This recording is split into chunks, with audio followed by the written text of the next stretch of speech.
Всем привет! Я Шер, маркетолог и предприниматель. Как человек, который не просто теоретик, но и практикует бизнес каждый день, не могу не рассказать вам об инструментах, которые делают бизнес эффективнее. Есть три больших области, где вы должны внедрять цифровые инструменты быстро и регулярно.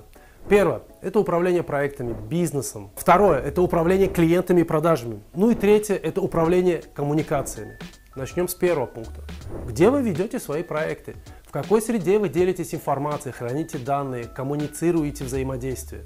Ну, например, где хранятся данные по кэшфлоу? Конечно, можно, как наши предки, писать в тетрадях, или на глиняных табличках, но лучше завести все коммуникации в цифру и иметь гарантии сохранности и мгновенный доступ к любой накопленной информации. Сначала определитесь с программой, в которой вы будете вести проекты. Сегодня очень много предложений на рынке. Вот 5 самых популярных систем управления проектами.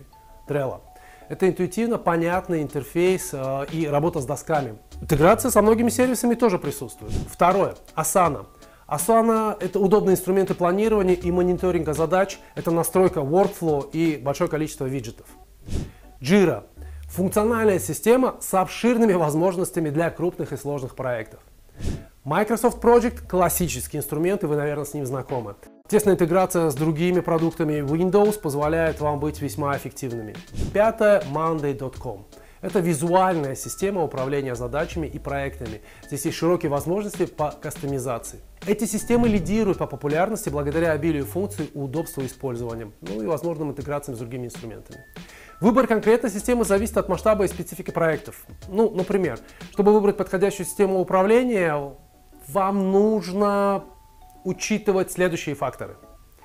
Первое. Масштаб и сложность проектов. Для небольших проектов подойдет Trello. Для крупных и комплексных Jira и Microsoft Project. Отраслевая специфика тоже присутствует. Например, разработчики ПО предпочитают Jira. Стоимость. Asana и Trello имеют бесплатные версии. Jira и Microsoft Project требуют оплаты сразу. Интеграции. Если вам нужны интеграции, то готовые интеграции с Google и Microsoft есть в Asana и в Microsoft Project соответственно. Командная работа. Asana и Monday.com удобны для командной кооперации. Если вам нужна аналитика, Jira и Microsoft Project. В них есть большие разделы по аналитике и очень много аналитических инструментов. Если вам нужен интерфейс максимально простой, то это Trello. Подойдет лучше других. Методология. Если вы используете Agile и Kanban для ускорения процессов, то лучше использовать Jira. Суммирую, вам нужно проанализировать свои потребности и выбрать инструмент, который лучше соответствует функционалу ваших задач.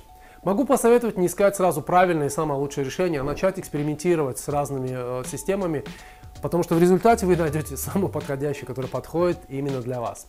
Развитие клиентов. Вторая значимая область, в которой нужна автоматизация. Где вы трекаете прогресс переговоров с клиентами? Обычно для этой задачи используют CRM, это Customer Relation Management System. Это система управления взаимоотношениями с клиентами. Основные функции CRM очень простые. Во-первых, вы храните данные о клиентах и истории взаимодействия с ними. Это прям очень важно. Второе, это автоматизация маркетинга и продаж. Да, CRM-ки это могут. Организация обратной связи и поддержки клиентов. Анализ отчетности по продажам и маркетинговым кампаниям в один клик. Интеграция с другими информационными системами. Внедрение CRM позволит компании выстраивать индивидуальный подход к каждому клиенту и укреплять, соответственно, с ними долгосрочные отношения.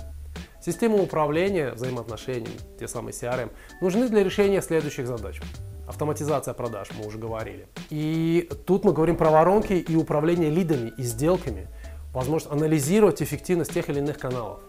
Это приведет к улучшению обслуживания. Система обеспечивает единую базу данных о клиентах и истории с ними взаимодействия, что повышает качество обслуживания клиентов. Анализ данных тоже очень важен. У вас появляются мощные аналитические инструменты для анализа продаж и поведения клиента в том числе. Вы сможете отслеживать эффективность маркетинга.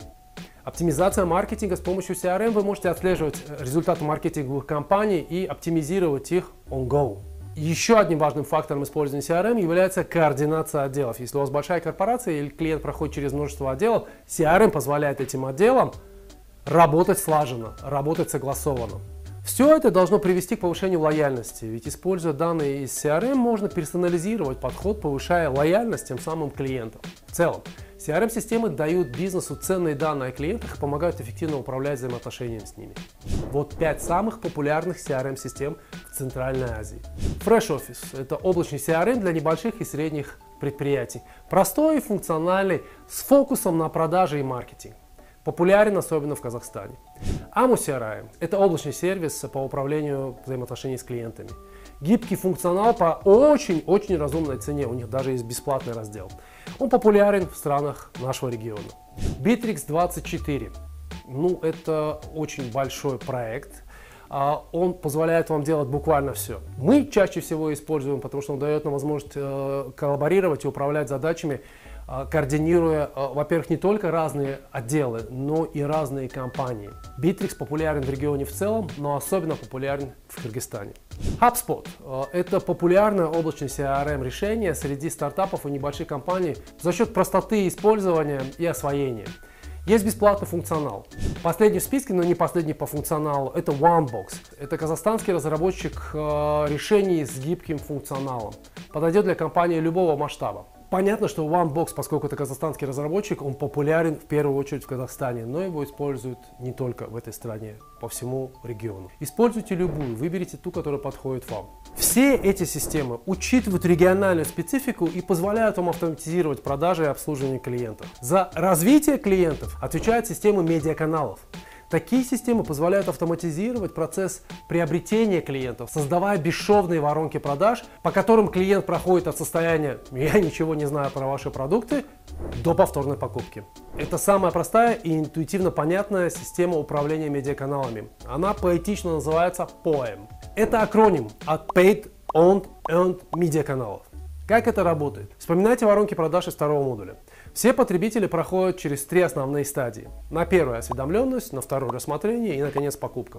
На каждом этапе им нужна различная информация, и действия, которые они совершают на разных этапах, тоже не одинаковы. Вы всегда начинаете с повышения осведомленности. Правильно? Потенциальные клиенты должны узнать о качествах и характеристиках ваших продуктов и предложений. Чем больше потенциальных клиентов узнают о вас, тем больше шансов у вас построить с ними прибыльные отношения потом. Поэтому на этапе awareness мы используем медиаканалы с максимально возможным охватом. И тут у нас максимальное количество возможных вариантов. От директ-маркетинга до пиара. На этом этапе охват ограничен только вашими амбициями и доступными бюджетами. После того, как потребители узнают о ваших предложениях и проявят интерес, где они смогут найти соответствующую информацию? Правильно, в интернете. Они спросят Google, они поищут вас мета. Что они там найдут о вас? Собрать и систематизировать информацию на этом этапе – наша главная задача. Эту информацию мы разместим на нашем сайте и на наших социальных аккаунтах. Эти каналы коммуникации называют Owned Media, потому что формально они принадлежат нам. Мы сами решаем, какую информацию разместить, какую продвигать. Поэтому сайт и соцстранички так важны для вашего бизнеса. Но имейте в виду, они не могут быть единственным каналом коммуникации. Потребителя обязательно нужно будет привести на эти каналы коммуникации, используя инструменты Paid Media. Ну и последний на сегодня, но не последний по важности инструмент. Earned Media. В переводе с английского это заслуженные медиа. Это ваша социальная валюта. Это то, что другие думают и говорят о ваших продуктах. Это то самое сарафанное радио, о котором все говорят, но никто не знает, как его включить. Собирайте положительные отзывы, обзоры, интервью, всю прессу по вашим продуктам и положите ее там, где ваши потенциальные покупатели смогут ее увидеть. На сайте, в social media, в конце концов, на стенке в офисе. Ну вы поняли меня, да? Суммирую. Сегодня нельзя быть просто производителем. Сегодня нужно оцифровать производство, оцифровать процессы и обязательно оцифровать коммуникации. Начните прямо сейчас. С чего начать? Теперь вы знаете. Это Шер. Всем пока.